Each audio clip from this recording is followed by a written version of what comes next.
Olá, eu sou Delzi Laureano e você está na TV Comunitária. Nós estamos começando mais um programa em Confidências Mineiras. Apresentando o programa comigo, nós temos o Frei Gilvander Luiz Moreira, que é frade carmelita e já é conhecido, mobilizador social e nos ajuda aqui na TV Comunitária. Hoje nós vamos entrevistar o Yuri Valente Debien, que é morador do bairro Planalto, em Belo Horizonte. O Yuri é biólogo e vai nos falar aí sobre a luta em defesa da Mata do Planalto. Eu quero lembrar que o programa Em Confidências Mineiras é um programa que traz boas notícias. Nós trazemos pessoas que mostram as formas como a sociedade civil ela se organiza para a promoção de direitos humanos e para a consolidação de um processo democrático no nosso país, diferentemente da grande mídia, que às vezes dá notícias que não são tão boas. Aqui nosso objetivo é trazer sempre notícias boas que mostram a forma como a sociedade civil e os órgãos públicos responsáveis pelo processo de democracia contribuem com a nossa sociedade. Bem, o tema hoje nosso, então, central é o direito à cidade. E para compreender como diversos fatores eles interferem na vida na cidade, nós vamos tratar de um tema muito importante, que são as questões ambientais. Eu quero, então, que o Yuri ele fale para nós, inicialmente, quem é você, por que ser biólogo, né? E logo em seguida nós vamos adentrar especificamente nesses temas ambientais. Seja bem-vindo, Yuri. Então, por que biologia? Obrigado. Como você disse, eu sou biólogo e eu escolhi biologia porque eu sempre achei que esse era um tipo de profissão diferenciada. Era um tipo de profissão onde o cidadão ele constituía um tipo de conhecimento que era muito válido para a formação da sociedade como um todo, que ele lida com conhecimentos. O próprio nome da biologia, o nome mesmo diz, é do bios, que é da vida, e logia do estudo, é o estudo da vida. A vida ela é sistêmica, isso sempre me fascinou muito, por isso eu fui para essa área de biologia. Não tanto pelo lado financeiro, porque a biologia acadêmica ela não é tão rentável, mas pelo lado de motivação social, socioambiental e cultural. Yuri, que bom que você se dispôs a essa entrevista aqui. Que bom que como biólogo, como cidadão, como ambientalista, você está participando da luta necessária, e mais do que justa, da preservação da Mata do Planalto. Onde está a Mata do Planalto? Como é a Mata do Planalto? Então, Gilvander, a Mata do Planalto ela é uma mata, um fragmento de mata, né, urbano, que está localizado na zona norte de Belo Horizonte. Ela é rodeada pelos bairros Planalto, Campo Alegre e Vila Flores, além de algumas escolas, como o Colégio Maria Luísa, a Escola Santa Maria, que estão nos seus arredores, além de ter um parque do Planalto, que fica próximo.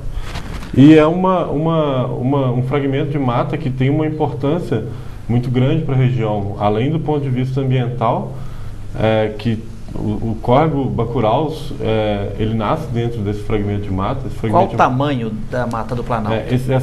Essa mata ele tem em torno de 25 a 30 hectares, que são em média de 25 campos de futebol.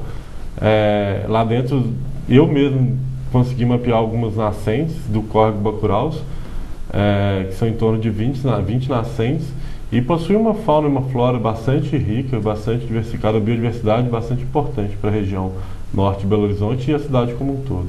Yuri, o que está ameaçando a Mata do Planalto hoje? Então, como eu estava falando, a Mata do Planalto ela é um fragmento que está inserido dentro de um contexto urbano, de uma capital, não é nem de uma cidade interiorana, é de uma capital, e isso por si só já causa um impacto muito grande nesse fragmento, nessa mata. Além disso, hoje em dia, devido à especulação imobiliária da região norte de Belo Horizonte, muito por causa da cidade administrativa, que foi para lá muito por causa da Copa do Mundo, porque a região é próxima ao Mineirão, ao Mineirinho, Lagoa da Pampulha. A especulação imobiliária está muito grande e a construtora Rossi está com uma proposta para poder implementar 16 prédios de 15 andares dentro do fragmento de mata. 16 prédios de 15 andares, 760 apartamentos? 760 apartamentos e 1.016 vagas de carros de moradores, fora dos visitantes, que deve dar em torno de uns 1.500 carros ao bairro. Oi, Yuri, eu gostaria que você, como biólogo, deixasse claro isso para nós o seguinte: numa metrópole como Belo Horizonte, a existência de uma reserva de mata nativa, lá eu sei que tem outras espécies, tem eucalipto, mas a maioria das espécies lá de mata nativa. Esse fragmento de mata nativa ou de reserva, vamos dizer assim, existente, ela é importante para a manutenção do clima. E gostaria que você dissesse também assim, é possível você pensar em preservação dessa mata natural dentro de um espaço urbano? E qual a importância disso? Com certeza.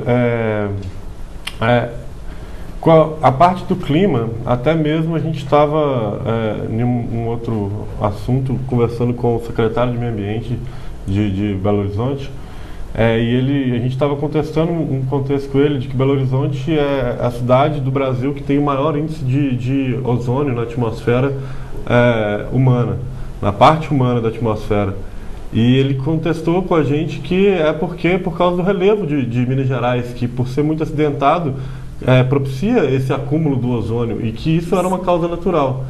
E a gente contestou ele do ponto de vista de que se a gente já tem o conhecimento de que tem esse problema no clima, um problema natural na região, medidas de preservação têm que ser adotadas com um diferencial maior.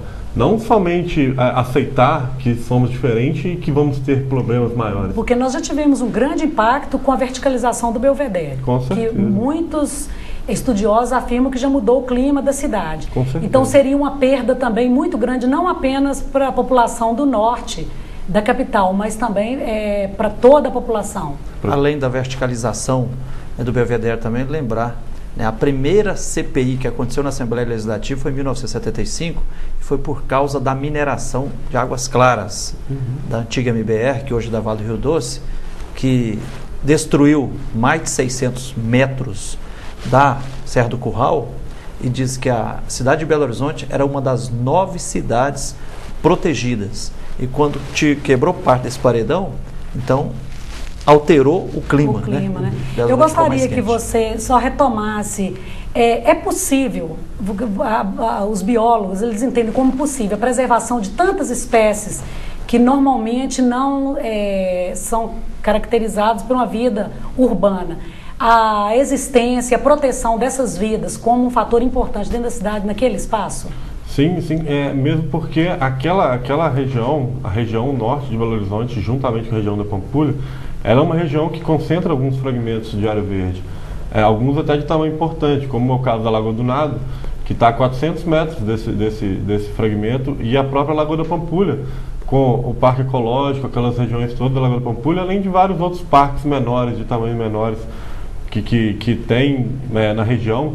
E esse fragmento ele se torna um importante mantenedor dessas espécies, do ponto de vista que é uma região de abrigo, de refúgio para essas espécies, e por estar próximo a pontos grandes, como é o caso da Lagoa do Nado, tem essa inter-relação entre os dois fragmentos. Os dois em conjunto mantêm a biodiversidade. A eliminação de um impacta na biodiversidade do outro e na biodiversidade como um todo. Então há um jeito de manter, sim. Não, lógico, ressalvando que é um ambiente sabido, que é um fragmento urbano. E esse fragmento da Mata do Planalto, juntamente com a Lagoa do Nado, são um dos fragmentos urbanos da região, pode-se dizer até de grandes capitais, com uma das melhores biodiversidades da fauna de aves, que eu, como biólogo, já ouvi falar. Porque lá se encontra em média de quase 70 espécies de aves, e isso é um número que se assemelha a um ambiente sem antropização, sem a presença do ser humano. Yuri, sabemos que a notícia da chegada desse projeto da construtora Rossi, de construir, como você falou, 16 prédios, 15 andares, 760 apartamentos, assustou o povo dos bairros Planalto, Campo Alegre, Itapuã e bairros da adjacência ali, né? E muita gente de boa vontade de Belo Horizonte. Sabemos que já aconteceram 2 audiências públicas, uma na Faculdade dos Jesuítas lá no Planalto, outra na Câmara de Vereadores. O que foi discutido nessas audiências sobre esse projeto da construtora Rossi lá em cima da Mata do Planalto? Então, a primeira audiência pública que foi realizada na Faculdade Jesuíta, na FAJ, ela teve como objetivo uma etapa do licenciamento ambiental da construtora, onde ela é obrigada a realizar essa audiência pública para ouvir a comunidade. E o interessante dessa audiência pública é que a Faculdade Jesuíta, o auditório da Faculdade Jesuíta tem em média 300 lugares para a população. Nós colocamos quase 400 pessoas lá dentro. Ficou superlotado. Ouvimos o projeto da construtora e incluindo fazer até uma ressalva que o orador da construtora, ele alegou durante a audiência pública que não traria apartamentos estraga-bairros para a região, vendo já uma tendencialidade de preconceituosa, né? do empreendimento, e aonde o resultado final dessa primeira audiência pública foi que os 400 participantes da audiência pública se mostraram contrários ao empreendedor, tendo até o empreendedor, depois da voz da população, o direito de falar de novo, e eles se omitiram dado a circunstância que se apresentava. A construtora anunciou qual será, provavelmente, se esse projeto vigorar, o preço dos apartamentos? Em média de 350 a 450 mil reais. Ou seja, um mega empreendimento. Então. Agora eu gostaria, tem uma coisa que eu já observei, é o seguinte: muitas pessoas têm confundido essa reserva natural, né, Mata do Planalto, com a Lagoa do Nado. Lagoa do Nado. Quer dizer, são 2 ambientes distintos, e parece que a própria Lagoa do Nado, as informações que nós temos, é que também a reserva lá da Lagoa do Nado, ela só se tornou um espaço ecológico e de proteção ambiental por mobilização social. É isso? É isso mesmo. Eu não cheguei a presenciar o início dessa briga da Lagoa do Nado, porque ela justamente começou no meu ano de nascimento, em 84. 26 anos atrás, mas foi instituído o parque em 94, foram 10 anos de negociação com a prefeitura para desapropriar, porque a Lagoa do Nado era um terreno particular também, até de um ex-prefeito de Belo Horizonte, e foi uma luta difícil. Eu conheço muita gente, eu sou muito bem informado. Quando criança participei dessa instituição da Lagoa do Nado, foi uma briga social muito dura, porque eles queriam construir um condomínio habitacional dentro da Lagoa do Nado também. E pela força do povo a gente conseguiu, o bairro em si conseguiu ter essa instituição do Parque Ecológico Lagoa do Nado, que hoje em dia sabe-se que ele, juntamente com a Mata do Planalto, dão uma qualidade de vida muito boa para a região. Sim. Bem, nós vamos fazer um breve intervalo e no próximo bloco nós trataremos de outros temas ligados então à intervenção que está sendo proposta, né, com esse grande empreendimento imobiliário no bairro Planalto, região norte de Belo Horizonte. As populações, quer dizer, os bairros naquela região, a população está se mobilizando contrária a esse empreendimento, devido à importância da preservação dessa mata nativa naquela região, tanto pelo clima, quanto das espécies que vivem naquele espaço, e da qualidade de vida, não apenas dos moradores da região norte de Belo Horizonte, mas de toda a população. Enfim, o meio ambiente também é um direito, é um bem de uso comum do povo, não apenas da nossa cidade, mas de toda a humanidade. Nós voltamos logo em seguida.